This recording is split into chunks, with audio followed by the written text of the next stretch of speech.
Welcome to the Community Workbench. I'm Matt Noren. This is Kyle Morrissey. We are your hosts of the number one podcast in my basement.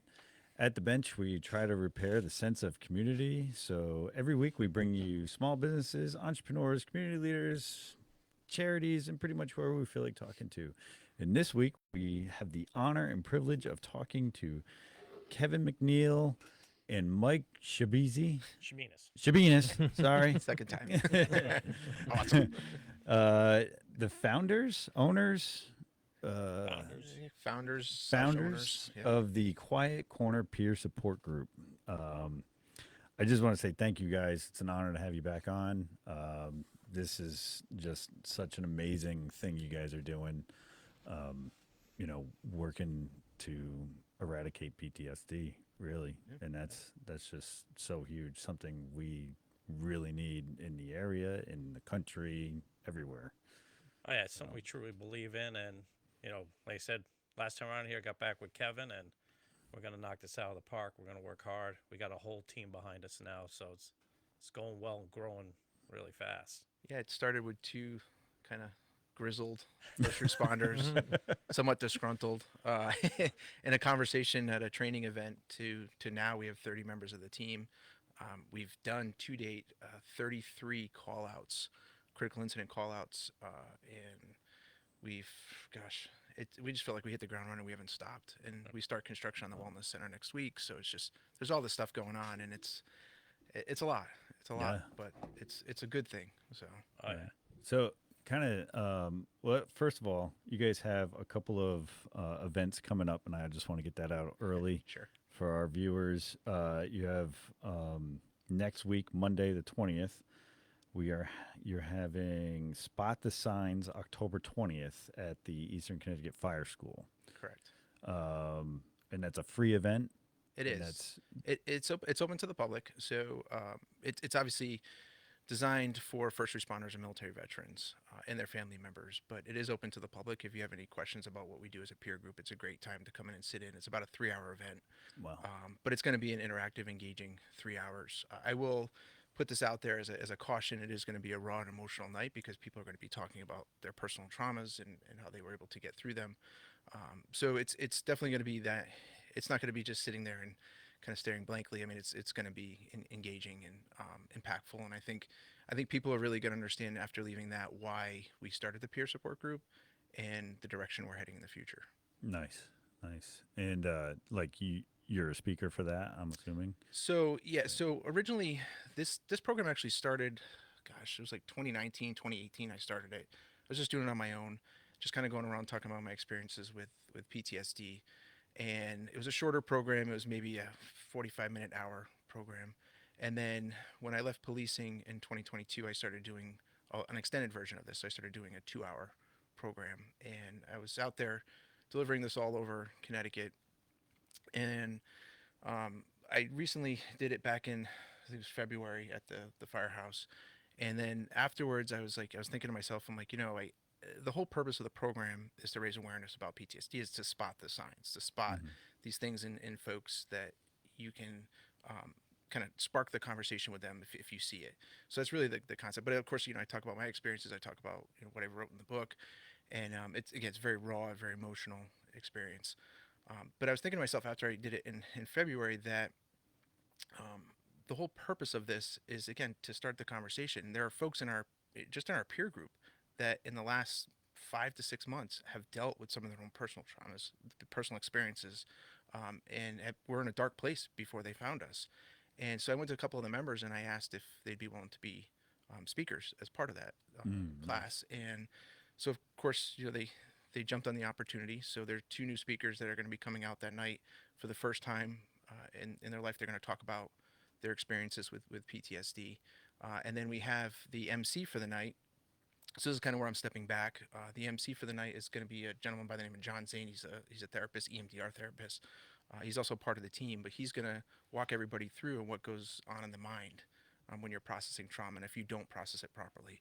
And then I'll come in as the keynote and talk about essentially the book and some other stories and basically kind of wrap things up, as far as what Spot the Signs is and where we're heading. Wow, that's going to be a great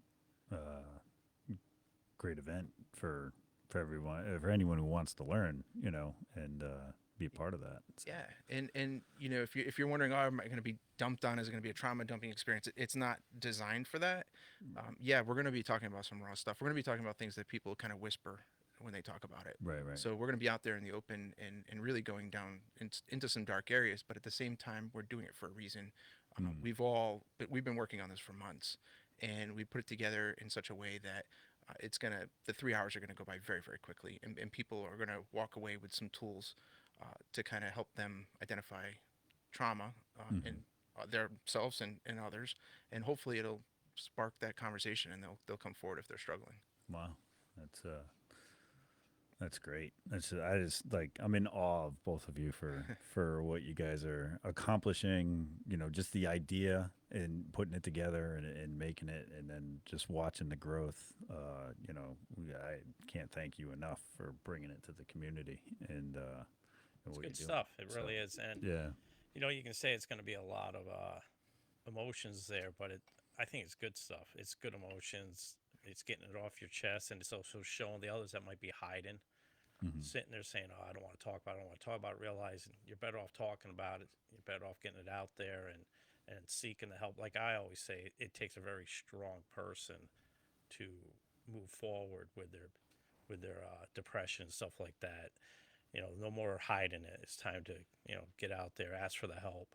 It yeah, takes a lot of courage to do that. So right. I think it's a great program. When Kevin first did it at the firehouse, I was amazed by it and fully support it. And I can't wait to. I'll be there on the 20th myself, and it's gonna be a good night.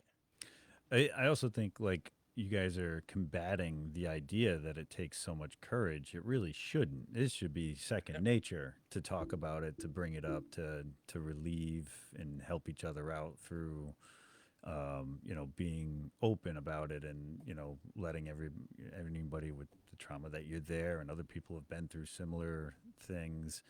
To me, there shouldn't be that stigma and make it so uncomfortable to bring it up, and I think that's a big part of what you guys are combating. Is that true?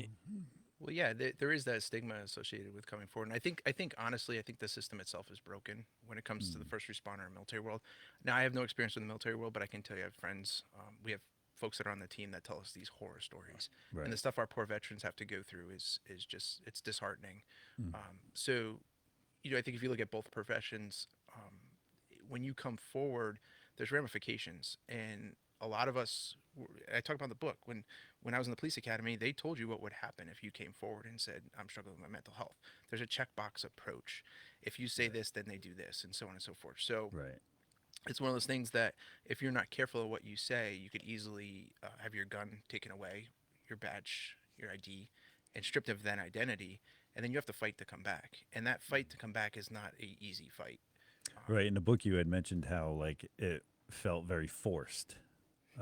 Like basically the counselors were just checking their boxes and getting you back on duty so you can fill slots It, of time for. it was almost like I was interrupting their day, Yeah. and it Yeah. was definitely a disconnect. There was no connection with any of the therapists, and I knew that you know what what would happen if I said the wrong thing. So I was Right. very cautious on what I said, and I don't want to say I lied, but I mean I omitted information because I knew Right. if I said the wrong thing, it could be used against me later on in a hearing to dismiss me as a police officer. So I was very, very cautious. And as a result of that, I never really hit the major traumas in my life. I Right. hit the surface stuff, and I hit the stuff that I thought, it'll get me back to a place where I can go back to work, but I never actually dealt with anything. Which therein lies like it checked the boxes for the counselor, because I remember you were like, "I'm not ready," and she was like, "Well, you are," Well, and yeah, she yeah, said, "You are, or it's you're like going to get fired," yeah, is basically what she told me. And I'm like, I need more time. I'm finally in the right headspace where I can start to process things and walk through a lot of these personal traumas. And yeah, now you're going back and being forced to go back early really, really threw the gas on the fire. right, right. And now, what are you hoping for, like a change, like even in that scenario, like just more time with the counselor, or counselor has better training for what you go through, or all the above? So, so here's where I'm passionate about what we're doing, and I truly believe in my heart and through my personal experiences that we are on the right track because the thing about talk therapy is I don't think it works, and that's my personal. That's not the Okay. peer group. That's my personal Yeah. opinion about it. I don't think talk therapy works in processing the trauma out of the amygdala. I think what we need is programs like ASAP, acute stress adaptive protocol, which is what our team is trained in.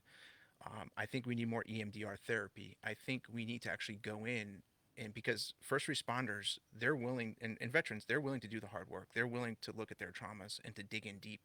And you just don't get that in talk therapy. Whereas ASAP, you think about the event, you process it through bilateral stimulus. I know I'm using a lot of science stuff, but We're gonna have to break those down. we'll break it down. But it's one of those things that you're literally going into the amygdala. You're activating the traumatic event. Mhm. You're purposely calling it up, and it's a peer led thing. So the peers that are trained in it can do it. You don't have to be a therapist.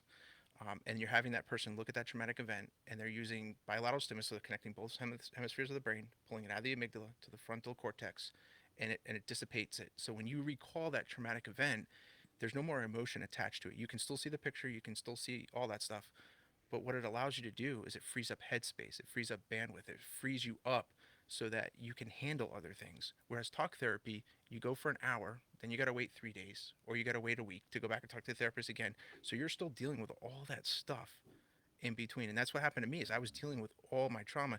And then I'm constantly like, what are we gonna do financially? I'm out. We're not getting a lot of money, Right. solo Yeah. income.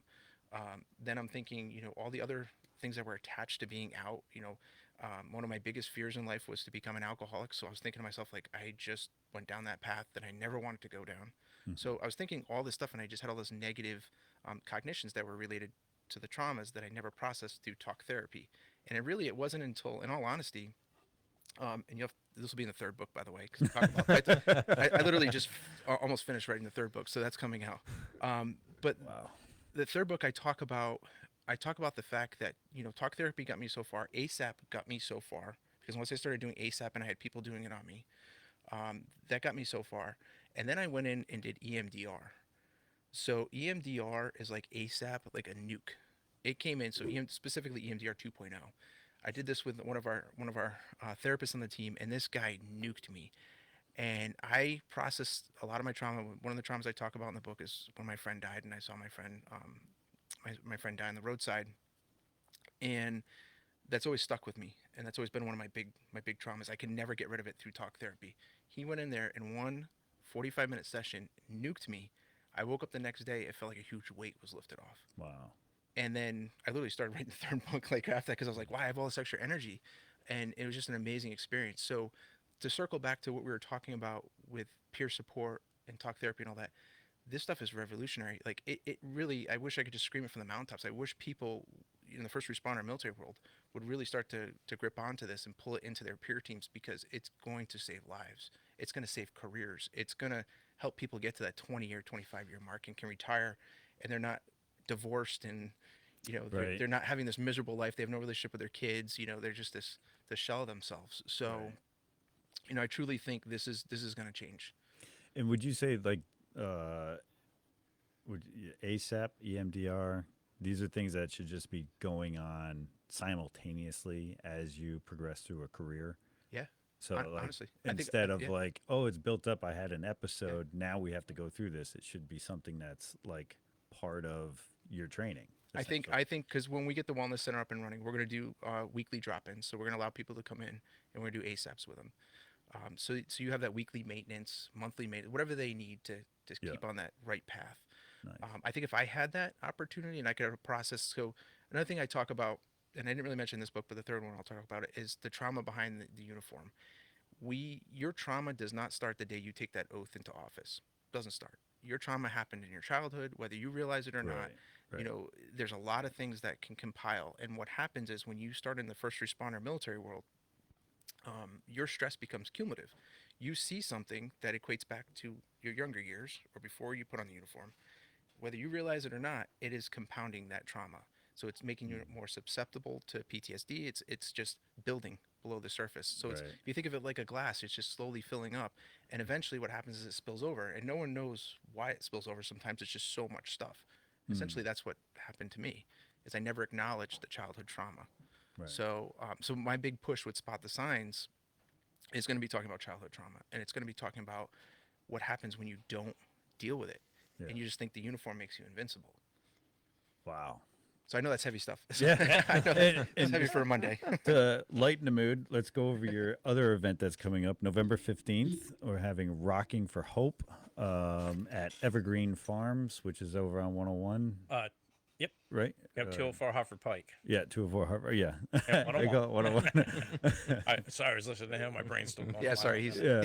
I triggered him. I'm sorry. And I don't know if you, so this is a ticketed event. Anyone can buy a ticket. Do you guys want to go over that? Like where you can buy tickets and how much they are? And Yep. So, well, I know the price is $30 a person, 75 for raise it Individual VIP and then 100 for couples VIP. Yeah.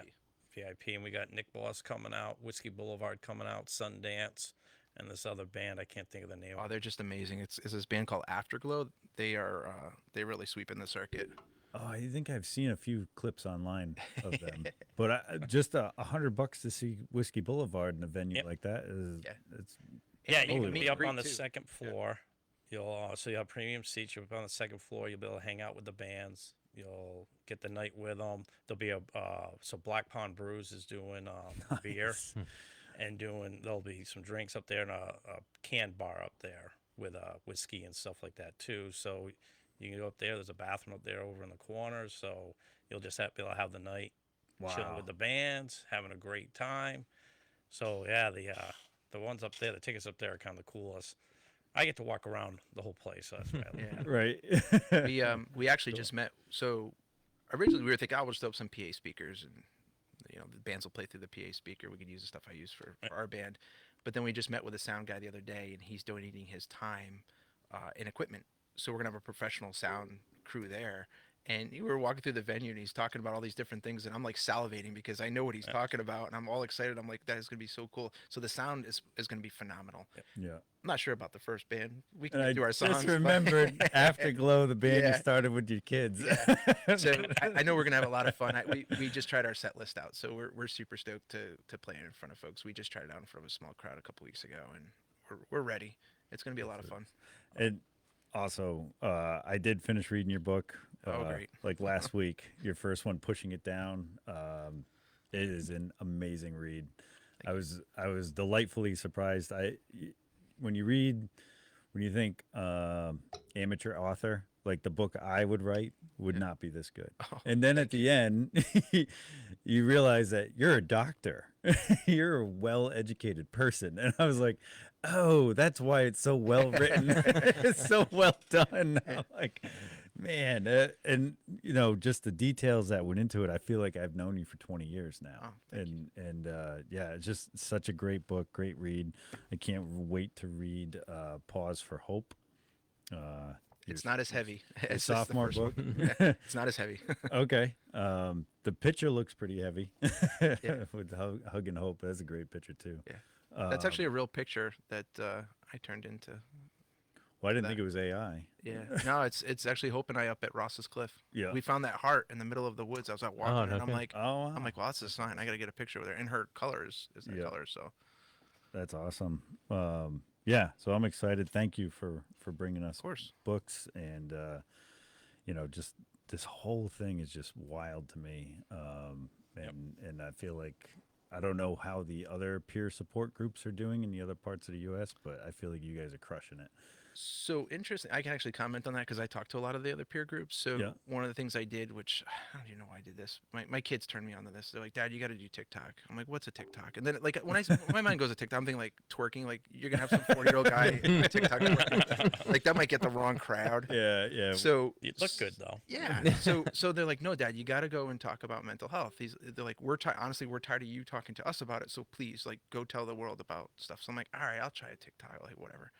Well, then all of a sudden it started to like kind of blow up a bit, and people were reaching out, peer teams from all over, because I was talking about what we're doing on the peer side, and peer teams are reaching out from all over the U.S., and a lot of them are struggling, and the reason here's the interesting reason. I don't know if I shared this with you, Mike, but the reason why a lot of these peer teams are struggling is because they're still under the umbrella of the organization. They're not a separate entity, whereas we are completely separate. We have full civilian control over our peer group. There is no firehouse police department. There's nobody, no higher ranking. I know we have a chief, but no higher ranking individual that tells us what to do. So that's somewhat liberating. And when you talk to these other peer groups, they're like, that's such an awesome concept. And then I'm like, that's just one thing. And then I tell them about the layered approach we do and all the different folks we have that are on the team. And it's just, people are excited to hear about it. So, and we made great contacts. We're actually going up to New Hampshire, Brookline, New Hampshire, to do Spot the Signs. A chief from there up in Brookline reached out to us because he heard about our peer team and asked us to come up and talk more about it. So Nice. we're getting out there, and I think our model is going to be something. Yeah. I mean, I think it's going to be something where other folks are going to want to replicate. Yeah. I Yeah. agree. I believe the layered approach is what helps us the most. We come at you from all angles. So we can come at you with a chaplain service. We'll come at you with combat veterans.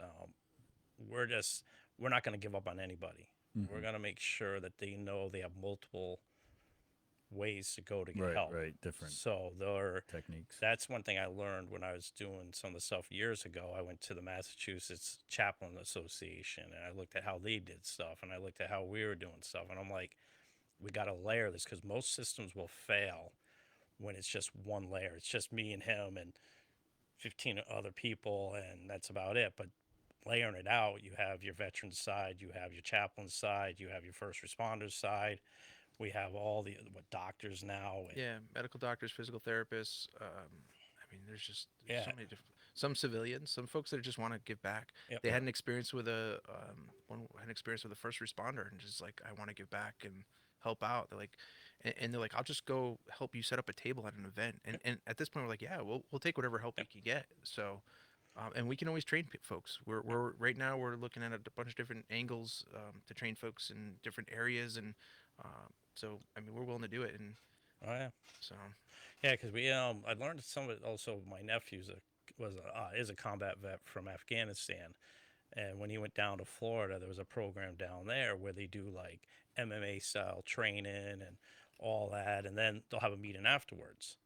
So I was like, hey, that's a cool idea, because the veterans are going to be tougher to kind of get them in there. You got to really build a trust factor with them. Where we're kind of known in the first responder world, we got to get into that veterans world. That's why we also have our combat vets that are going to be there with us. But we're also going to have programs. That's why the wellness center is the key to this. Yeah. We get that opened up. Then we start having programs there, which for veterans and first responders, it's all going to be free. They're not being charged to come down and do. We got somebody that wants to do CrossFit. We got somebody that wants to do yoga. Plus, I'm going to sneak in a game night with arcade games and stuff because that's just what I want to do. But we're going to do that to where it's not just a meeting. Yeah, we'll have a meeting afterwards. Right. But somebody that wants to get to know us, they'll be able to hang out with us. Yeah, do a stress relief type project or activity. Yeah, maybe they don't talk to us for 6 months about what they're going through, but maybe we just give them that little bit, and then at some point, all of a sudden, they just let it out. And then we'll be right there with all the stuff we can do. So I can't wait to open up the wellness center. I can't wait to start cracking concrete. Yeah, it's going to be a lot of fun. Yeah, I actually, it's funny that you with the wellness center and doing physical activities or brain stimulating activities like the game night and stuff like that. And I knew a woman who worked for a large corporation, and they put in a gym for their employees, and then people started working out on like their lunch break and in the mornings or before and after shifts, and then all of a sudden, like, people started coming to her like a counselor, and just like crying or dealing with whatever trauma that they had, and she was equipped to kind of talk about a lot of it or make recommendations as to what type of therapy you might need, that kind of stuff. But like the physical fitness part of it is like breaks that levee sometimes, where like you're dealing with and we've had jiu-jitsu black belt Team Squared Ron Kiltica here, and one thing that we talked about is there's a lot of truth on the mat. yeah, There's no place to hide, no place to fudge it. When you're grappling with somebody, you're going to end up grappling with, whatever comes out on the mat, like any, stuff that you're dealing with as far as ailments, physical ailments for sure will Yeah. will shine, and then dealing with whatever trauma to get through your excuses, kind of, because you're trying to perform that much better, or you're trying to lose that weight, and then you like those roadblocks come up. But everybody puts up a wall at the end Right. of the day. I mean, at least in all the years I've been doing this, everybody puts up a wall. It's just a question of how you're going to get through it. And sometimes people either let you in intentionally or unintentionally. And sometimes it's worse when you see it unintentionally because you're seeing them at their worst. So, I always try to keep that in mind. If someone's calling me up at 2 o'clock in the morning to say they're struggling, it took a lot to make that phone call. Even though I hope sure. it didn't. I Right. hope they did it just knowing that my phone's on. But the reality of it is, it's usually when we deal with folks, it's usually a pretty bad day for them. But they've made the decision, and what you say, in all honesty, in that first 30 seconds, is so important. Wow. Because if you mess it up in that 30 seconds, you might close them down, and they're not going to talk to you. So, and they talk about that in a lot of the trainings that we've been to, but more reality based. In my experience, it's that first 30 seconds. You got to pick the right words, and Yeah. Any advice to what any one person might say if their friend or family member happens to call them first? sometimes just asking, "Are you okay?" Okay. That's so simple. But Yeah. there's this term they call wait. You want to wait. Don't talk so much. You want to listen. Listen twice as much as you talk, and that's really important. That's sometimes where I struggle because it's like everything I've been through. I'm like, you kind of want to go this way, but it's different for everybody. Like Right. everybody's got to find their own path Yeah. through it.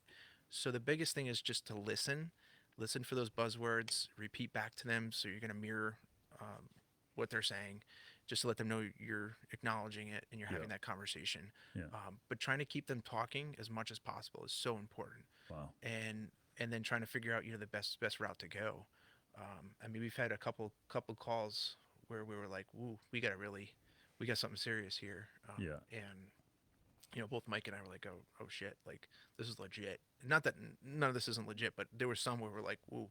Yeah, Okay, it's we kind got of to eye-opening. yeah, and we got to we definitely got to get this person's services like now instead of a day from now. So Right. and we've successfully done that. I mean, we have enough people in our network where we can pick up a phone and start making some calls. And that's the difference with our group too. Is we're not like we don't close at 4. Right. We're not Monday through Friday. Yeah. We'll be there Sunday at 9 a.m. I would we don't imagine care. you guys would be wildly ineffective Yeah, right. if you closed that for. Honestly, like when do you deal with trauma? It's usually when you're overtired, Yeah. or you're drunk at night, you're alone at night, whatever. One of the, you Are can't. you talking about sleep. us or? I'm talking about anybody Yeah, in no, you're right, general. you're right. Oh, I can't sleep. What's bothering me? Oh, it's Yeah. that. Oh, it didn't come up during the day. Well, yeah, because you're doing stuff. You're working. You're living your life, and then everything comes up. We've had veterans tell us that after 4 o'clock, there's no help. Yeah, the VA shuts down. The VA shuts. Like that should never happen. Right. That's not the way to do business. You're talking if they went over and served this country, they joined that. Yeah. The government should be available 24 hours a day, 7 days a week.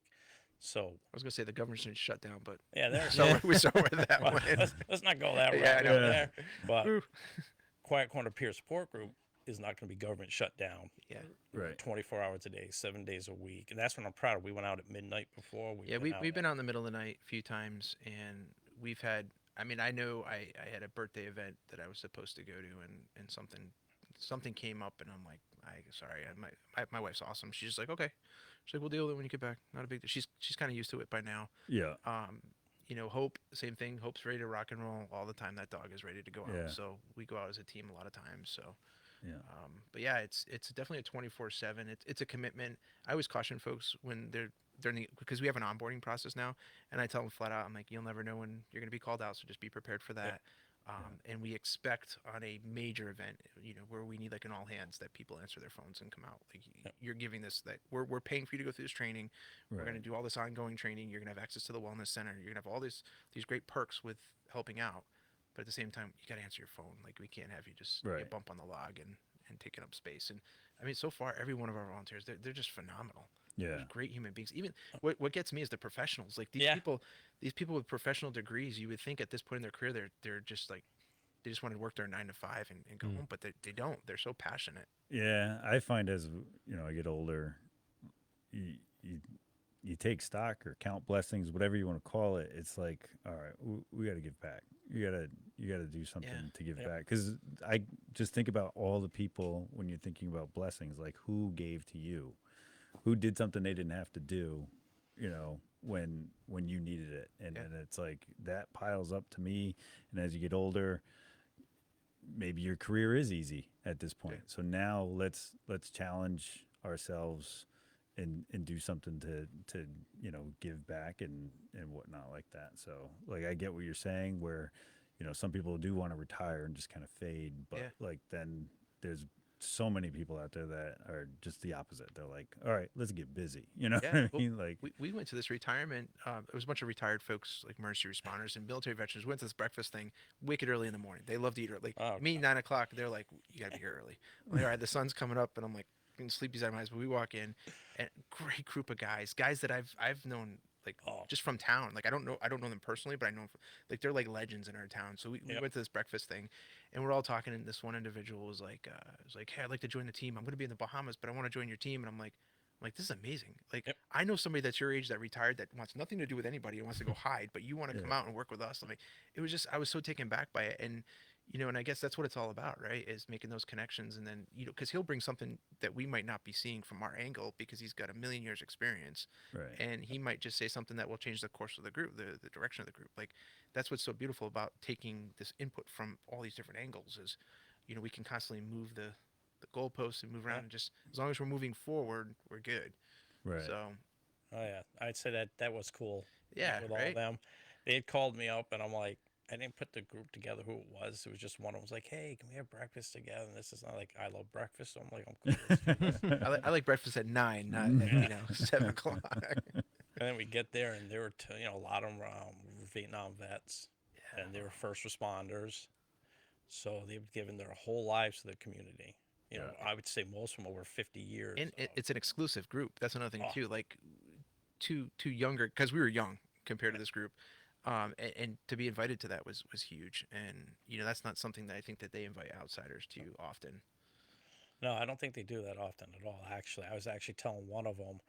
I was telling his son. I said, "Hey, I was hanging with your dad the other day. Now his son's older than me." And he said, "What?" I'm like, I said, "Yeah, I had breakfast with him." He's like, "How'd you have breakfast with him?" I'm like, "Oh, He doesn't no." even have breakfast with his own dad.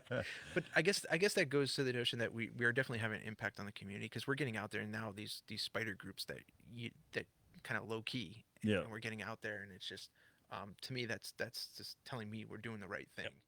So and there was like some weird misinformation out in the community recently where someone was like, oh, this group's imploding. But I'm like, so it got back to me because you can't, everybody talks in this town. Like I grew up in this town. I know people from all over and beyond. And someone called me up and they're like, are you guys imploding? Are you guys okay? What can I do to help? And I'm like, what are you talking about? Like, I have all this stuff pending. I'm like working on all these projects. I have no idea what you're talking about. And they're like, oh, I guess it was misinformation. I'm like, can you go back to that person, give my cell phone and tell them to call me and we'll have that chat. Because I'll educate them as to the direction we're going. Because there's nothing about us stopping. There's nothing about us imploding. We're not this scheme where we're get rich scheme. Because if we were, there's no money in it. Like there's no money in volunteer work. So none of us are trying to get rich here. Oh, We're we know just- there's no money in volunteer work. Right? Yeah. So it's one of those things like we're doing it for the right reasons, and I hope everybody sees that we're being as fully transparent as we possibly can. I mean, yeah, some projects we have to kind of play our cards tight because you're dealing with other different entities and government agencies, and you can't really talk about this stuff. I'm talking like grants and all that stuff that you're not allowed to talk about it till you're awarded those grants. So yeah, we can't Right. talk about that. Yeah. But I will tell you, there's some big things in the pipeline that if we can pull it off, which I think we can, it's really going to put Killingly on the map, and it's going to put this peer group on the map. So Nice. we are working on some big projects, but we're not imploding. So whoever is saying, I know who is saying it. I really wish they would come to me instead of just talking. Yeah. But that comes down to what we do too. Like, Yeah. sometimes we deal with these first responders, military vets, and there's a lot of what they call moral trauma, and it's all the inner talkings of their agency and this negative impact of leadership decisions and all this stuff. And it's like, that can have an effect on you. So it's just one of those things. Like it's not true. We are not imploding. We're doing very, very well. We are well ahead of where I thought we were going to be at this point. I thought we'd still be scratching our heads trying to figure out how to get trained on some certain things, but I mean, we're well beyond that, and we're probably at like year 5 in the first 10 months. I mean, I would say so. Yeah. it's been insane. You know, that's why. Yeah, we're imploding. I'm like, well, I hope not, because I just kicked all those tenants out of the building. So I just lost all that income, and you know, we're gonna be building a wellness center there. So if we're imploding, somebody please tell me. Yeah, like, please tell me where this is coming from, because even I've taken steps in my life to kind of pare down some things so I can spend more time volunteering my time, which I could easily go out and get more jobs and make a lot of money, but I'm choosing to do this for free. Right. So because I'm so passionate about it and I see the direction it's going, and I see the impact. I see the numbers. I'm the number person. I'm the person that collects all the numbers from the call outs and the follow, and I hear about the follow-ups. Um, I'm seeing all that data come in, and I'm just seeing it's trending to where we thought it would trend if we use this ASAP program. So I think it's really it's effective, and we're Well, definitely not imploding. look at some of the ones we've helped, and you just kind of run into them at some point. This person, and they're smiling again, and they're happy again, and they're.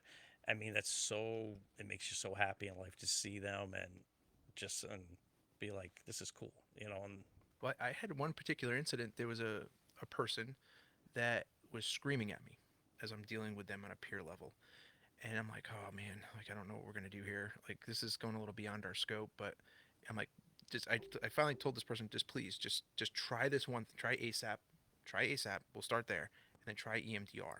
If it doesn't work after EMDR, I will personally call the VA. I will try to do something to get you down the right path. And they fought me on it. They fought me on it. They fought me. And then finally, I get a phone call. I did that stupid EMDR stuff. This is the conversation. I did that stupid EMDR stuff, but I got to tell you, whatever you guys did to my mind, I feel like $1,000,000. I feel like a new person. And I'm like, that's what it's all about. So then this person kept going for like 6 times, and they cleared up all their trauma, stuff that's been bothering them for a decade. Wow. So there's something to all this. Right. It's just being able to connect folks. And honestly, if you call up a therapist, like, I need EMDR, like it takes a little more than that. You need somebody to help you get into that. Like you can probably find a therapist, but there's not many of them in our area. We have one on retainer that volunteers his time, so we have access more than others. But it's definitely the wave of the future, and I think it's really going to change lives. That's awesome. That's really cool. Can you maybe break down ASAP ASAP a little bit, and then we're going to break down EMDR, because that's the second layer. There's one word in EMDR I always struggle to say. It's not about the words. Just you gotta go. Yeah, I do got to get going. Yeah, I bored him with the science. I'm sorry. Thank you so much for coming. Thanks for coming, Mike. Anything else you want to mention or shout out to? No, just hey, come to Rockin' for Hope. It's going to be a great night. We'll have food trucks there. We're going to have great bands, and it's all going 100% goes right to the peer support group. So awesome. Come on out. Let's have a blast, and then we'll just build on that one. Go to the next project. So yeah, there's something about a comedy night that might be coming up in the wintertime. All right. Yeah, I love comedy. Yeah. So my whole life's a comedy. So we're just gonna stand on Start stage writing and it down. Get up on stage. ask my fiance. She's like, "Oh God, I don't want to deal with this comedy show some nights," but she does. Thanks, guys. Thanks, Mike. There's something Thanks, on my Mike. front seat for you if you want to just grab it on the way out. All right. Now it's on record that I told you. So if you tell me, now the whole world knows. Sure. So I can break down ASAP for you. So acute stress adaptive protocol. Essentially, it's an EMDR, like a subcategory under EMDR. So it's not EMDR. If I say it's EMDR, the EMDR police will knock on my door. It's not that. Essentially, what it is when you have a traumatic event, it goes into your amygdala and it's kind of stored there. So anytime something triggers you, a smell, sight, sound, whatever it is, it comes out of the amygdala and it gets all like agitated, which comes out in signs of stress, anxiety. Is that like when people talk about they're reliving Yes. the episode or whatever it was, the trauma? Yep. For me, one of my triggers late at night, I had really bad insomnia, and one of my triggers was like the darkness of some of the events that I dealt with that were in a dark place. So and then it would be like a downward spiral with insomnia. It would get worse, but darkness was kind of like my. So like literally when the room was, you wake up and shut the the room lights is off, dark? darkness. Yeah. Okay. So that's why I would have to have some ambient noise. So it was a fan going and then something in the room to light up a little bit. But it was weird because sometimes I couldn't have anything. Like it was just really weird depending on what my cycle was and the insomnia. Crazy thing. But when it comes to ASAP, so you think of the trauma being stored in the amygdala. So it's there. You can kind of get it out through talk therapy. You can decrease that event because talk therapy, you start with a problem this big, and over time it decreases to really small, to eventually it's manageable, and you can make life, choices to kind of steer around it. Whereas ASAP, what'll happen is it'll go in there. So it's a two-phased approach, about 45 minutes in length. The first phase is you're going to sit quietly, which for some, even first responders, military folks, just to sit quietly and close your eyes is a lot, right? Yeah. Because a lot of things going on in your head. Right. But you're going to sit there and you're going to do some breathing exercises, and it's almost like a guided meditation. And this is when I first went through, I was like, what the hell? What am I going through? Yeah. All right. Like, what is this craziness? Yeah. But I went in open-minded. But you go through that, and then you give whatever comes up. You just allow your mind to process whatever Yeah. comes up. You assign it a number from 0, no stress, to 10. You're crawling out of your skin, and you want to run. So you think of fight, flight, or freeze. Those are your trauma responses. So whatever's going on in your body, you write down a SUD number. So subjective unit of distress, whatever your distress level is at. Again, from 0 to 10. Then Do you write down what you're thinking about too? Nope. No? You're going to get there though. Oh, So okay. you're going to write down that number, and there's a form that's in front of you, and you just it's all laid out in front of you, and there's a facilitator that's talking you through this, and you're going box by box. So the first one is that guided meditation, and there's a purpose behind that, and I'll get to that right now. So the next part is you're going to think of a time where you felt whole, where you felt positive, where you just loved something, that makes you happy. For me, when I did it, it was I had finished a 50K trail race, and my son Benny was with me, and we crossed the finish line, and it was this amazing experience after running for 7 hours and just feeling like death. But to have my son there by my side was an amazing experience. So Nice. that was my positive experience. So you either draw it or write it down. Then what you do from there is you go into a positive cognition. So one of those would be like, I did everything I could, would be a positive cognition, or I'm okay would be a positive cognition. So you pick whatever that is. Now here's where it gets a little weird. You gotta do what they call bilateral stimulus. So it's either tapping your legs or it's tapping up here. And what you do is you're connecting both hemispheres of the brain together. It's part of that amygdala process of pulling the trauma out, but you're connecting it. When you tap slow, you're building that positive cognition. When we get into the trauma in a second, you're going to want to tap fast and hard. But you're tapping slow, you're pulling that cognition, that positive cognition, so that when you're processing your trauma, you can recall it, so that it helps you face whatever you're trying to face that day. So that's all in phase one. Yeah. Maybe you don't know this, but is that because you're physically doing something and manifesting thoughts of what you wrote down at the same time? So yeah, that's how you're accessing both. You're thinking that positive. So you're saying to yourself in your mind, the first time you do the BLS, when you're thinking that positive event, you're concrete it into your brain that this is going to be my root. As I look at this trauma, I'm going to come back to it.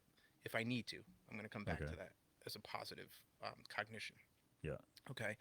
Then when you're thinking the positive saying, so I'm okay, again, you're going to come back to that if you need to. Because some people, when they start to face their traumatic, and some people have horrible trauma, like they go to face it, and it's so scary. It's like they're reliving it right then and there. They don't see anything but that. Yeah. Yeah. So you need to be able to come back to that. It's really important that you establish that right away, because it's really your crutch to get you through the trauma or the traumatic event. So once all that's in play and you have that in your mind, you're going to go on to figuring out what your target event is. Again, you're going to do that bilateral stimulus tapping. You'll close your eyes, and then you'll just let whatever comes up. You can try to work on a target memory, so you can try to work on something that that you came there for. But here's the funky thing. So when I first did it, I wanted to work on my friend's death. I wanted to hit the biggest one out of the park. And I was coming in with ASAP when I was in the training. I'm like, all right, I'm going to do it. That's what I'm going to think of my friend's death. I'm going to think of that death scene. I tried to bring my mind to it, but what happened was when I sat down to do that, another target memory came up. When I closed my eyes, it was an infant death, that I held an infant, tried to do CPR on him, and he passed away in my arms. And Tanner was his name, and Tanner came up, and I'm like, shit, like, what am I gonna do? Like, I wasn't planning on processing that, but I'm like, that's when someone come over and say, because they see you start to get tense, and they'll come over and be like, hey, just be kind to yourself, just let it go. You've got this, and they encourage you to get through this memory. So once you pick the target event, and for me it was my first time. It was Tanner. You start the trauma processing. Now here's where things get crazy. you go through 3 phases of the trauma processing. The first one is you pick the worst part of that event. For me, it was the blood coming from his nose. You picture that event, and then you do your bilateral, and it's really fast. And you go really fast for about 30 seconds. You do 3 sets of that. Then you take a look at that event to see what's left over. And here's the crazy thing: after 3 times, everything starts to fade. You try to bring up the picture in your mind, and for me, it was a shadow around his body. I could still kind of see his body, but it was a shadow that developed. Then you go in and you look at it from a bird's eye view, and you picture yourself as the responder. For me, it was the responder holding Tanner, and I was trying to picture that, and I was really having difficulty picturing because it was starting to fade. But you're doing the tapping and you're trying to focus on that picture. By the third time, I couldn't recall anything in the picture. So you go through all that. Then you come down and they ask you the question, what's your SUD against? Because that's subjective. Where's your distress at? The craziest thing, the trauma part, I was like an 8 or 9. By the time I went down to this next part, I was like a 4. So I had gone down on my trauma scale. So then you do, and I'm oversimplifying a lot of this because there's a lot of science behind it, but It's I'm trying to fascinating to me. bring it to like the easy part of explaining it. I thank you for doing this. 'Cause this Sure. I, It's I don't know. important. Could you have had this conversation, like talk about it before you did this? You mean Tanner's death? Yeah, No, like I would break down. That's I'd be in wild. tears right now. I'm It was a horrific fighting event. them right Yeah. now just thinking about it. So you come out of the trauma processing end, and now what you're going to do is you have to ask the question, do I believe in my positive cognition? Which mine was, I did everything I could.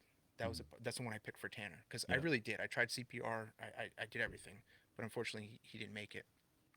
And so they ask you, how true is this to you right now? And it's on a scale of 1 being it's not true, 7 it's being true. And for me it was like a 6. And I'm like, I believe I did everything I could.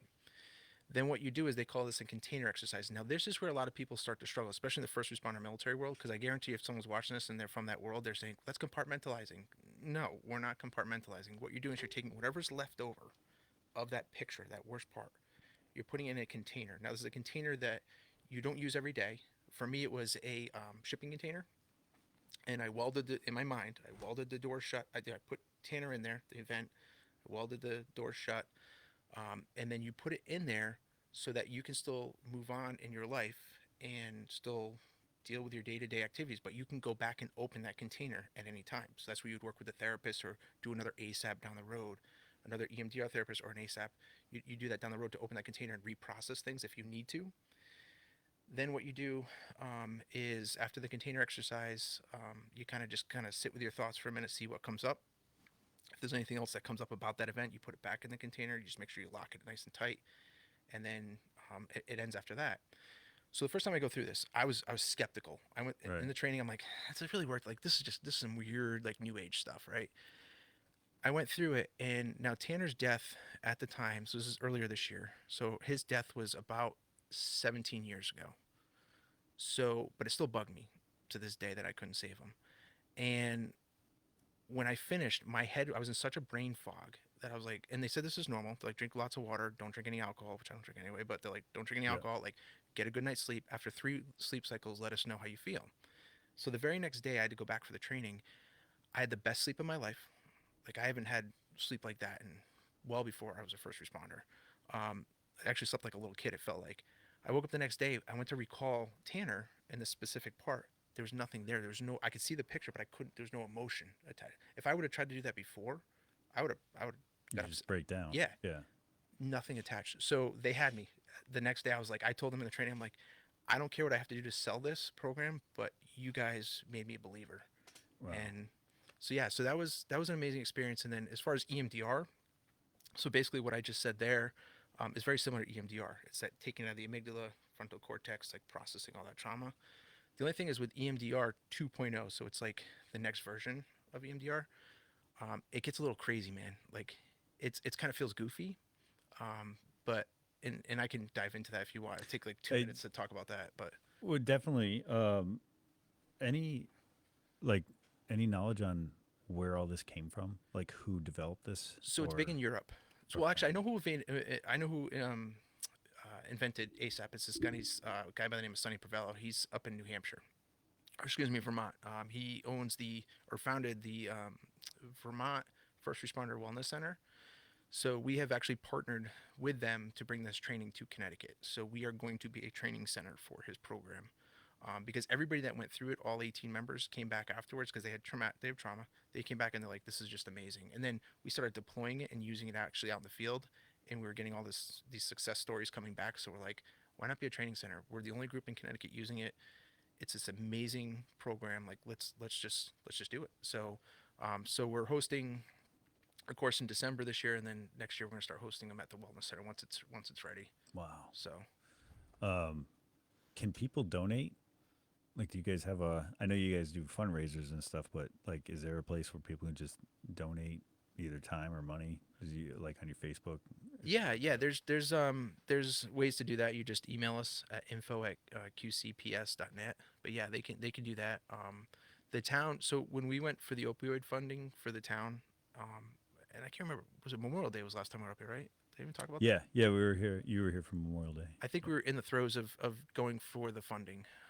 So we were able to secure town funding. The town of Killingly has been phenomenal. Nice. They've been great to work with.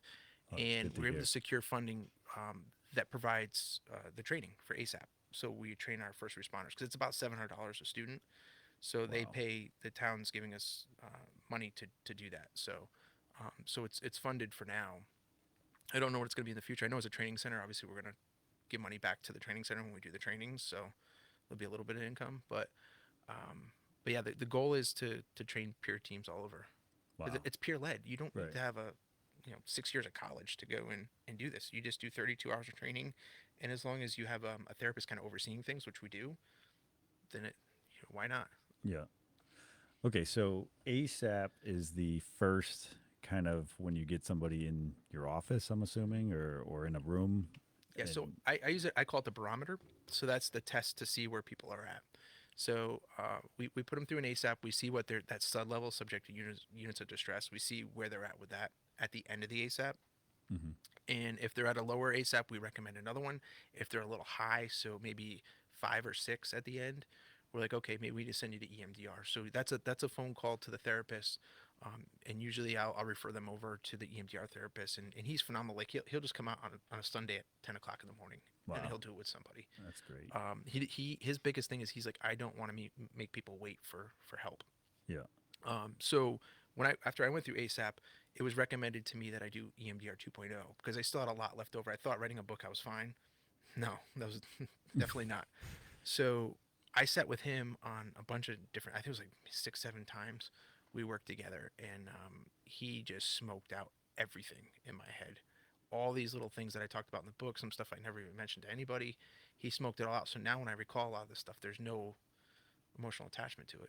Wow. There's nothing there. That's incredible. It's the weirdest feeling in the world, but these are things that I carried. I mean, Mark's death, I carried that since I was 8 years old, Yeah. and within one 45-minute session, he smoked it all out. And I'm not gonna lie, like I was in a daze for like 3 days afterwards. Like I was in this brain fog, but it was worth it. It was worth it. Right. And I can still recall it. I can still see the scene, but I have no emotion attached to it. Wow. That's wild to think.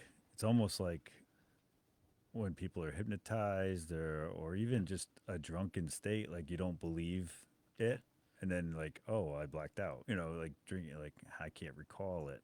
But in this, obviously it's much different because you're sober through the whole thing. And Yeah. you still have that little bit of brain fog, but it's just weird to me to be able to unattach or disassociate the event with how it made you feel. Yeah.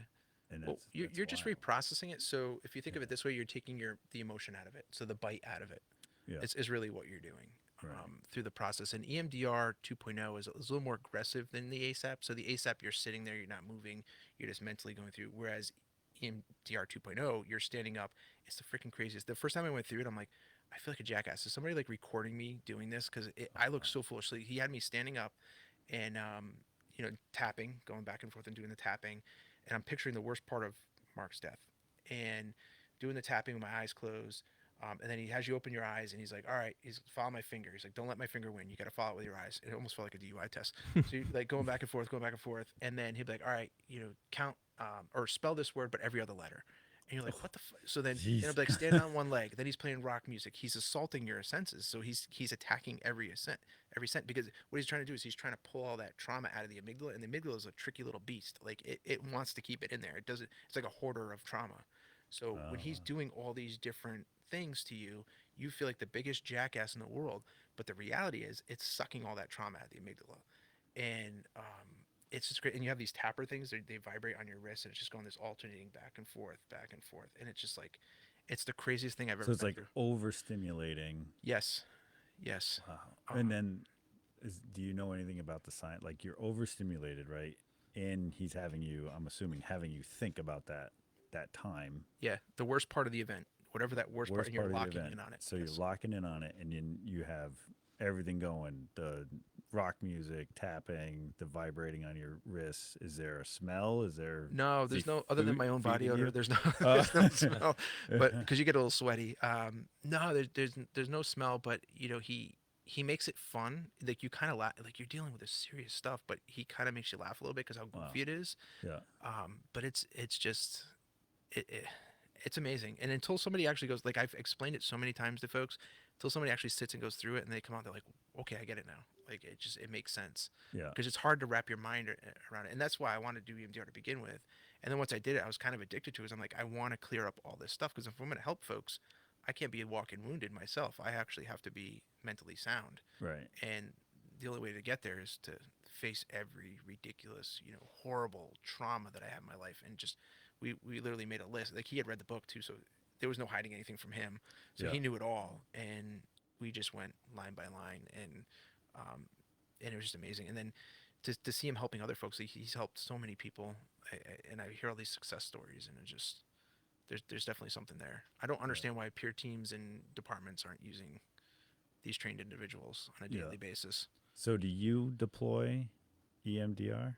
Do So you do that with people, I or is don't. that I do ASAP. So I do okay? So you ASAP. do ASAP, and then I'm trained in. So I'm trained in ASAP, and I'm trained in what they call CISM, or Critical Incident Stress Management, or CIST. They also call it debriefings. That's you'll sit in a circle. Let's talk about where it hurts type stuff. yeah, I have family members that had done that Yeah. after a traumatic they were first responders, Yeah. and he said his thing was because there's some of his peers would be like, ah, I've been to those, it doesn't work, and then he's like, well, it either you didn't participate enough for it to work, or you didn't need it. He says, Yeah. when I went to it, I needed it, Yeah. and Y- it worked, it helped. it's all how you frame it out to the individuals, and then in addition to that, it's how it's done on a script. So you literally have to, if you have a good person that's doing CISM, they have to read off the script. You can't Yeah, deviate from it. And there's a reason why the script is the way it is. And the problem is, I've been through the CISM multiple times in my career as a cop, and I felt it didn't work for me.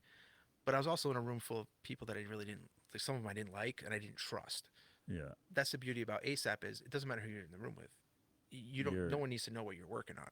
yeah, So that's the beauty of it. And I think personally, I think the ASAP is more effective. I think CISM has its place, and I'm not gonna talk smack about it, but I mean I think it works in certain situations. yeah, I just see what ASAP is doing, and I see it firsthand. Not only myself but in others, yeah. and it's amazing. So it's truly making a difference.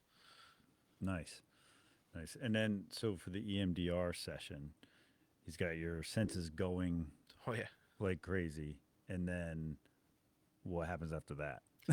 So I call it the cooling down period, but really you're coming into yourself at the end, where you go through, and he keeps asking you, what's your what's your subjective unit distress, what number are you going to give me? If you give him anything above a 0, I didn't know this because he didn't tell me this. I found Maybe out you this shouldn't later. say this. Yeah, but I just got, because it gets to the point where you're exhausted from it, but he wants to get all that trauma out. Like he doesn't want you to go home and have distress, Yeah, because he doesn't want to do the container exercise I talked about. He doesn't want to do that at the end. Like, let's go in, let's get it. So if you're an aggressive person and you want to do that, EMDR 2.0 is like the way to go, because you can go in and clean up a lot of stuff. So once you're at that 0, you sit down you sit down and you kind of just let the tappers go, and they're going really slow back and forth, and you close your eyes and you just come into yourself, and he gets us like a guided meditation, and where are you at, and anything else come up, and if anything comes up, you're back up and you're banging it out again, you're doing some more EMDR. But usually it gets to a point for me. It took a little bit in one of the sessions where we were at it about 3 hours. It was an intense session, but it was a big, big trauma. So Hmm. big trauma, longer it takes. But I came out of that, and that was the one that really zapped me. That was the one I call it being fried. I was so like I missed a meeting at work the next day. I was a complete mess. But I will tell you, I slept better than any point in my life again, Yeah. because it was just like all that trauma's gone. It was like a Yeah. weight lifted off. Do you, if you don't mind me asking, and you could refuse or Ah, just say you don't know, but when you now don't have emotion attached to it, do you lose, I don't know, like that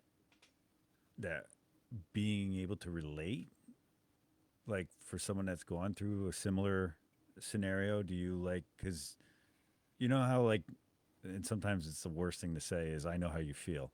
oh, Is that we can't say that in the peer support world. yeah. Yeah. But that idea that somebody's telling a story and it's very relative to you because you've been through it, do you lose any of that connection?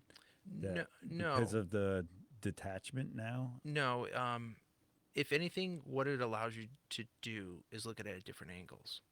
Because before I would try to go into these traumatic events, I'll take my friend's death. I would try to look at it from a different angle. Maybe what did the firefighter see? Maybe try to look at it from just every which angle I could Different look at. perspectives and Yeah, whatnot. perspectives. And obviously I don't sugarcoat anything in the book either. What happened that night after he died and all that stuff. So I try to look at it from my parents' perspective and all these different perspectives. Sure. It allowed me to do that. Before I could never get past the death scene. There'd be so much emotion attached to it. The minute I try to recall it, Yeah. I would disassociate from myself. I would just Yeah. shut down. So I was never allowing myself time in the grieving process too. I never really grieved. I never really had that opportunity to grieve. There was just so much emotion attached to it. So it is a very powerful thing. But when people talk about their experiences and stuff, uh, I can still feel that emotion and stuff. Like but it's different. It's not. It's not triggering me. It's not triggering that fight, flight, or freeze. Okay. So the more the adrenaline response is gone Yeah, away. yeah. Yeah. The chemical response in your body, That it's idea not of there. reliving it too Yeah, kind of goes away. yeah. But you can still relate. You still have the memory. It's still there. Hmm. So that's good. You know what I mean? It's just like you don't. I feel like we are who we are because of all of our experiences. Absolutely. So you don't really want to lose essentially all of that or relating or even having. I know some of the trauma that I've been through. I'm more compassionate Yeah, to other people because of it. You know what I mean? Like, so yeah. like I wouldn't want to lose that. You definitely don't lose it. And really, where it comes into play in the work that I do with peers is if I didn't deal with these traumas, I'd be getting triggered all the time. Right. And there was one particular event where I can't really share the details, but I can just tell you there was one event that I dealt with somebody. It was very early on when we were starting to do this, and I was fully triggered to where I was having the fight, flight, or freeze response. And I actually called up the therapist, and I'm like, I think I need to reevaluate what I'm doing. And his response was, "You around tomorrow? Let's go do some EMDR." He's like, "We're gonna work through this," and we were able to process it, and it was something I wasn't even aware of. It was subconscious that came out. Well, it was just something somebody said, Yeah. and it was like a suicide attempt type thing, and I was just like, normally I'd be fine with it, but Mm. for some reason, and I guess what we equated it back to is when I was a police officer and I wore a uniform and I dealt with somebody that was trying to commit suicide or thinking about committing suicide. I had that uniform to protect me as a peer support. In my role now, I don't have that uniform anymore. So we were able to make that connection and then process some trauma from my own past. So, um, but you can't be effective in this job unless you deal with your own stuff. You really Right. can't. And I tell folks that all the time. Like, you got to work on your stuff. We got to get you through and get you in a good place. And we've done that. A few of our members come with some serious trauma, and they're doing really well because they did EMDR and ASAP. And Yeah.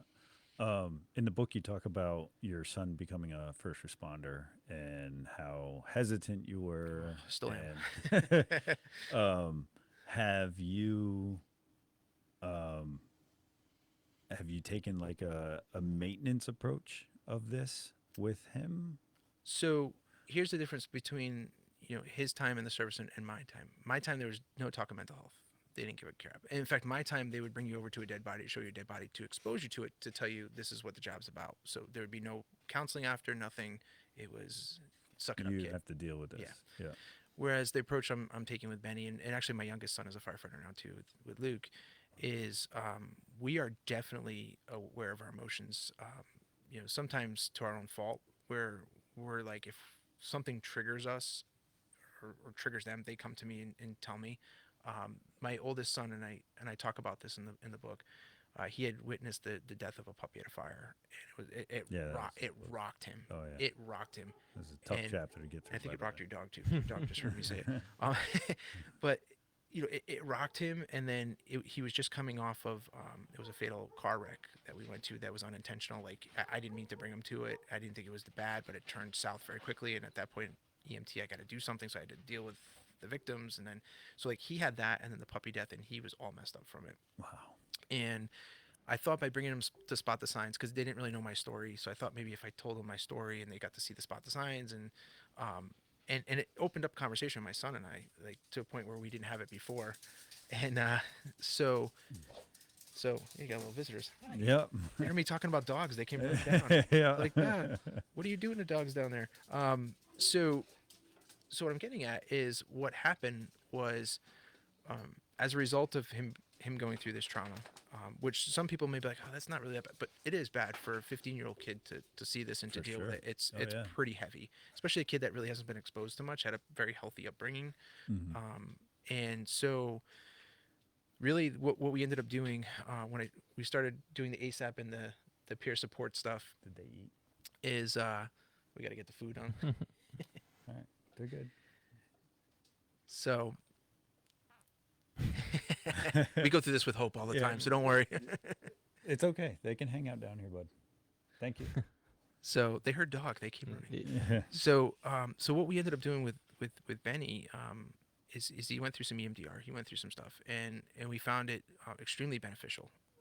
And he came out the other side more connected to his emotions, and he's more willing to now step up and say, Dad, I'm having a bad day, or so because of all that, he's come out the other side in a better position than when I was his age, and all the stuff I saw and dealt with. I didn't deal with that stuff till I'm like 40s, really. Wow. So so I'm finding it beneficial that the younger crowd is now invested in this. My boys are invested in this, and the younger crowd and generation, we're seeing that with the junior members, they're all invested in this. So there's a lot more of a safety net than there was when I was coming up through the service. Gotcha. Wow. Well, that make you feel better, and anyone out there that's looking at, junior firefighter or just becoming a firefighter is like a lot more for that, almost like a safety net, Well, if you want to invest in your future as a fire chief, you should really put a lot of weight into a lot of your weight as a chief into mental health stuff, because that's really what burns people up at the end is not dealing with their mental health.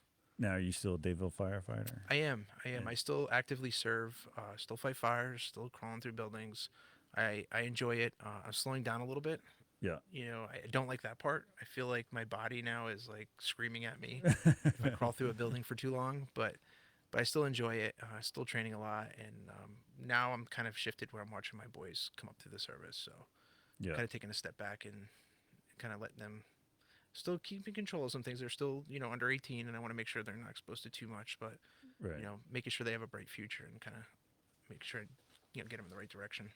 Yeah. Well, seems like I will say it's very apparent that they're in good hands. You know what I mean? Like, I just feel like you're doing a great job. Just everything about the book. Like I said, I feel like I know you for 20 years now. We've Oh, met thanks. twice, 3 times now. Yeah. Just like, it's really cool. It's a really good book to read. Some of it is tough to get through as far as, the emotions that'll make you deal with or hit. And, just how honest you are. And then having your boys be that open and honest with it from the get-go is huge. Dad, I had drama, or trauma. I didn't mean to say drama, but Well, sometimes he's a teenager, so sometimes there's trauma. sometimes you got to weed through it. Then Sometimes I'm like, oh, is it trauma or drama today? I don't know. That's lost. I mean, I'll be honest with you, like, my wife is the rock. Like I'm if it wasn't for her, I don't think we ever would have came out the other side. Like she is the rock in the story.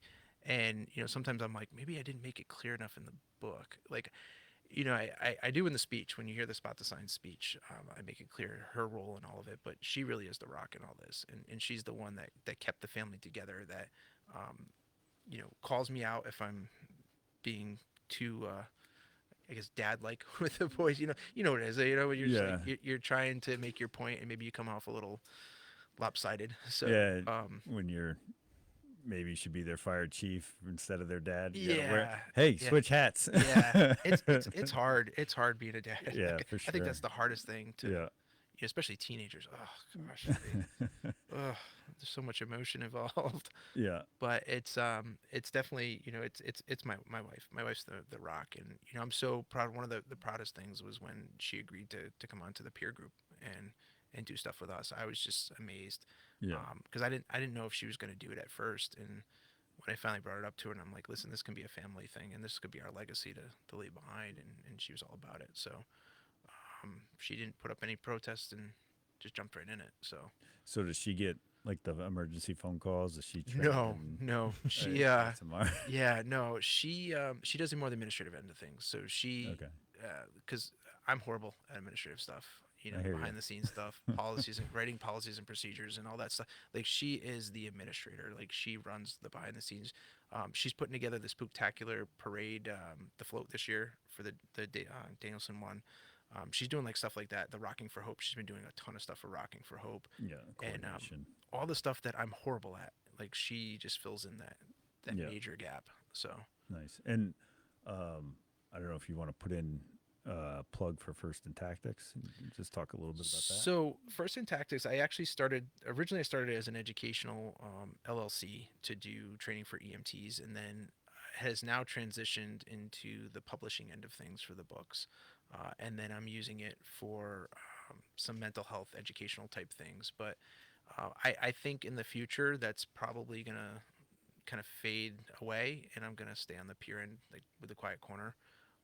It'll never fade away completely because it's still part of the publishing of the books. I do it through First in Tactics, but Yeah. I think education-wise, I think what I'm going to end up doing is working for the nonprofit and bringing profits in through the education side for the nonprofit. So, giving a large percentage of those classes back to the nonprofit. So I think that's where that's heading. Yeah. It's just running two businesses is insane, Oh. especially when I bet. they run so close together. Like, Yeah. so it doesn't make sense. But I wanted to keep the book separate, and I wanted to publish it through First In. It started with a great concept. Actually, it started with the concept of what the peer group is, and then I'm like, the peer group means more to me right now than First In. So Yeah. So do you think in time that the ASM, or is it ASAP? ASAP. ASAP and EMDR will be services that like a GP could prescribe, and then they would go to like your wellness center and be able to do that, and like even if it's just a regular citizen Yeah. to go deal with their trauma. Because I feel like I definitely would never take away from first responders Yeah. and the trauma and everything that they go through. But we have a mental health issue We have a crisis. crisis it's a crisis. nationwide, Yeah. and I feel like this could be at least one of the clubs in the bag. Golf Yeah. term, sorry. Well, yeah, no, you're right. You know and what I mean? To like for fighting mental health Yeah. overall, like could a doctor prescribe it? And like now we have doctors prescribing physical therapy. That wasn't a thing like 20 years Yeah. ago. You know what I mean? Like now could this be another service that could be prescribed? Insurance, if you have insurance, could be picked up, and then like Yeah. regular citizens could be dealing with their mental health on a better, more regular basis. Well, I know the goal is to have our clinics. So we have a few clinicians that do work for. We have a substance abuse counselor, a licensed therapist, and then we have our EMDR guy. I know they want to eventually run their practices out of the wellness center. So the short answer is yes. Behind the scenes, it's a administrative nightmare to make all that stuff happen. So that's really where my wife will come into play in helping to facilitate that. But I think it's definitely something in the future in that sense. But I don't want to take away from the other services in town because there's some great services that are nonprofits in town that already do that. I don't think they're doing the EMDR into things though, but I know we are training some of the clinicians in ASAP. So whether they can do it under their license is a gray area in Connecticut. I know in Vermont they can, but in Connecticut it's kind of depends if they're doing it peer or it's a lot of it's all legalities and all that stuff. But yeah, I mean, I'd love to see something down the road similar to what you're saying, because I feel like it's just an epidemic. Like it's everywhere. Right. I mean, yeah, the food we eat, Ugh. the lifestyles we lead. I mean, the average human's supposed to spend 85% of their time outside. Yeah, yeah, As a healthy yeah. It's like the person in complete last, opposite.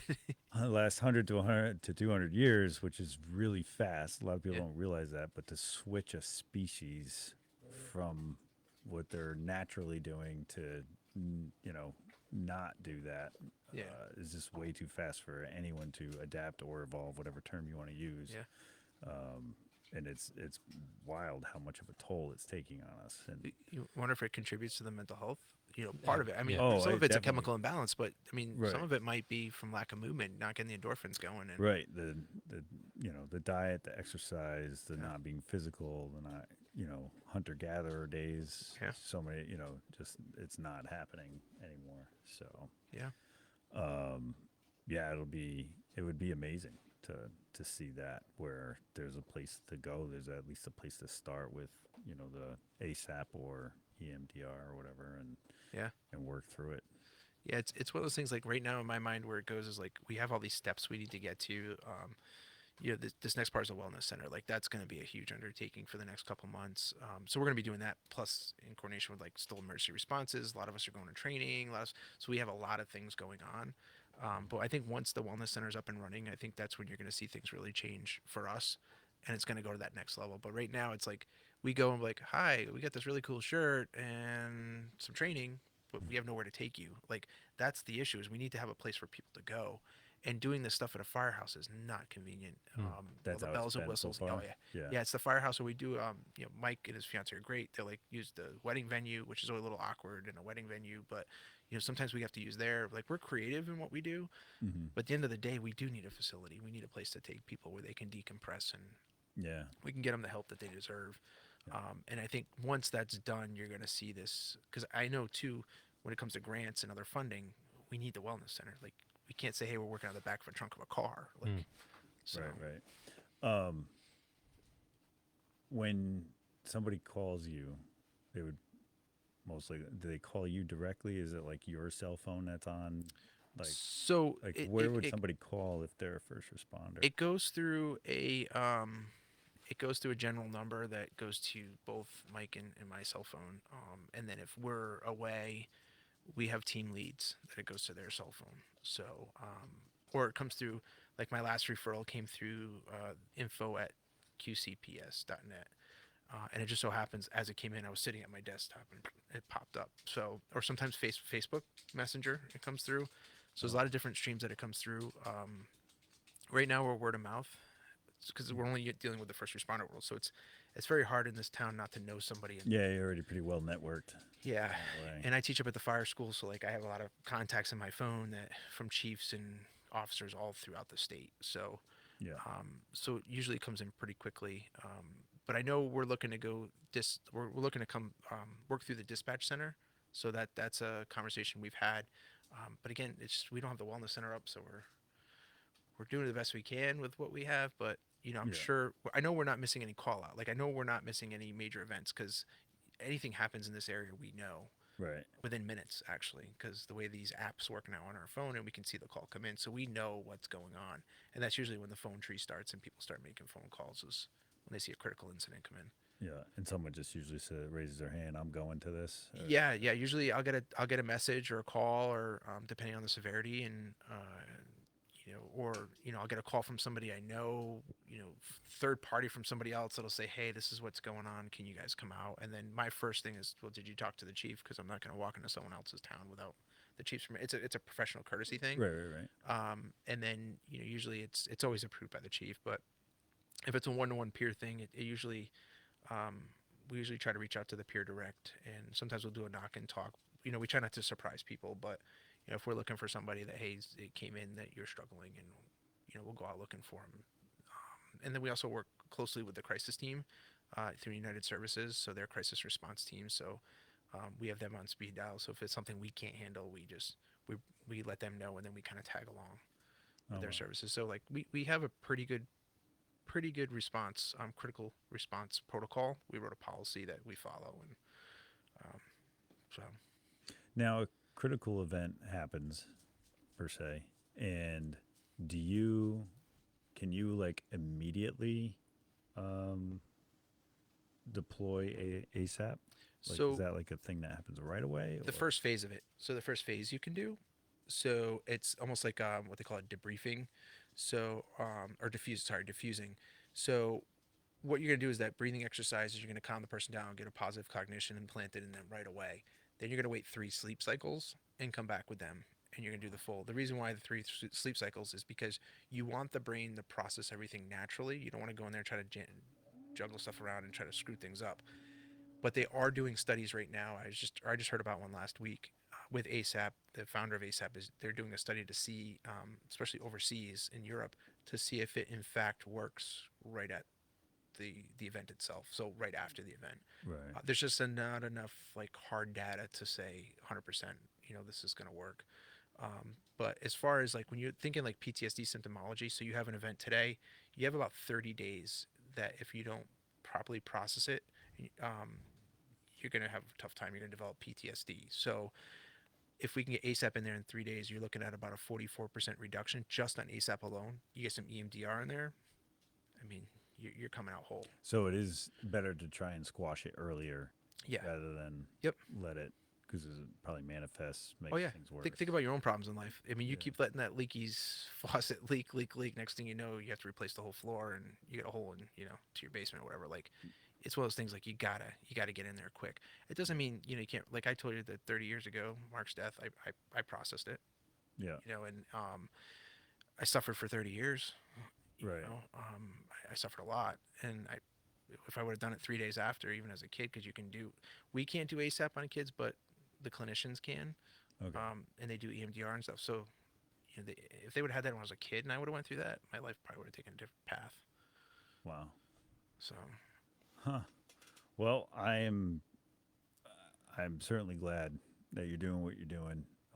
Thank you so much for being here and sharing all this with us. And thank you for the books, both giving me one personally, and thank you for putting this stuff out there, because I can't recommend pushing it down enough. I feel like this could be one of the books that like should be read while you're going through longer term training, like paramedic training, like to have to like use it, like reading class when you're a kid, or even in science or whatever, they have reading material. Like this to me could be material that they could be using as they go through, like, hey, you're going to be, pretty high level first responder. This is what you want to see, avoid, how to spot it, whatever. I don't know. I just feel like this is also a really good way to, if you're curious about things, like maybe you have a distant relative that's a first responder, or maybe it's not in your immediate family, maybe it's somebody that you care about, but you just want to know more. Like this is a good start, to kind of like how it manifests and what things, what they're going through. Tell us a little bit more about Paws for Hope, your second book. So coming off the first book, I was a little, I was exhausted from the writing process, from the editing process, and I wanted to write something a little more light. So with Paws for Hope, when I got Hope, it was an interesting transition to being a dog owner. So we didn't have dogs. We had cats. My wife's a cat person. Okay. In our entire relationship, we never had a dog. So interestingly, when Hope came to our house, I kind of told my wife, but I didn't tell my wife. So I did one of those, like, hey, we're getting a dog. And whispered in her ear when she's sleeping at night.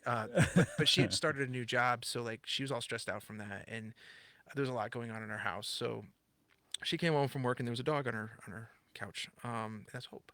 And so, it was just funny. The first couple of weeks, I thought I knew it all when it came to dogs. I read all these books. I'm like, yeah, this is gonna be easy. And man, this dog gave me a run for my money. I mean, she's adorable, but she's high energy, and she did a lot of funny things.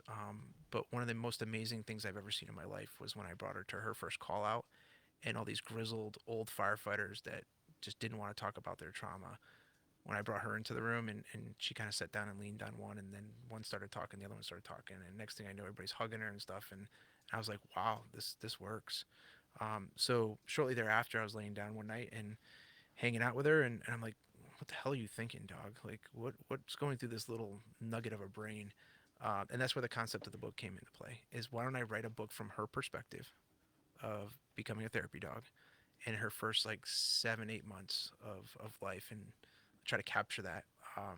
So it was an interesting experience. I wrote the book in about 3 weeks, and took a little more time to edit it, and then I pushed it out, and everybody keeps telling me, they're like, this is better than your first book. And I'm like, I don't know if I should be insulted by that. Like, Wow. should I be like, yeah, thanks. You definitely set the bar high with pushing Yeah. it down. I'll say that. But- and then, But they're saying in the second book, I'm like, but the first book was about me, right? Like, no, I enjoyed the second one, but the first one's all right, but the second one, I think it's because everybody loves Hope. So, but Yeah, everyone wants me to do a series, and I'm like, I don't know. Like the third book I'm writing, I'm circling back to the mental health thing, but this has a good message about mental health and the importance of coming forward and speaking up, and it aligns with, if you've read the first book, you're going to pick up on a lot of little nuggets in there that are from the first book, that some unresolved things that now are resolved, but they weren't resolved at this time when she came into my life. And and you've read the book, so you know about Buddy.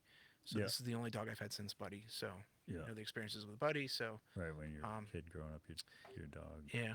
So but yeah, it was a fun book to write. Mostly true. There's some areas I had to change because peer support work, you got to keep it private. Plus, a dog's writing it technically. So Yeah, that's got to be a fun writing challenge in itself to as far as creative writing goes. yeah, it was. I mean, I had plenty of events to. I mean, there's an opening scene in there, or the scene where her first night. I will tell you, it's all true. Like, there's a lot of stuff that happened that's true in there. There's a few things I had to change. Peer-to-peer contact stuff I had to change, but all the events happened, and we've had some close calls where we've had some other things that happened. So some people have reported back after reading, they're like, "Oh, it was a tearjerker," and I'm like, I didn't really intend for it to be, but I mean, I guess you talk about dogs, like Yeah. like anything that happens with a dog in a movie, everybody loses their mind. So like, Yeah. it does. Well, we all know, when you post about yourself on Facebook or any social Yeah. media, and then you post about your dog, you're gonna Yeah. get twice the amount Yeah. of attention with your dog, and then same with kids. You Oh get yeah. 2-3 times as Well, much. I go anywhere in town. First people ask, like, "Where's Hope?" I'm like, "She's home." Why didn't you bring her? I'm like, "Because we don't go everywhere together. We go everywhere together, but we don't go everywhere together. I can't bring her to the doctors with me." Like, Right. so, but yeah, everybody asked about her, so it's kind of funny. She's like a little local celebrity, and she walks around like a princess too. So don't let her fool you. And you do have like meet and greets with her, right? Yeah, we do them all the time. We do a Yeah. lot of community events. I try to get out as much as I can. We've been to the high school too. She was out of service for a little while. She just got fixed, so she was out of Oh service. yeah, had surgery.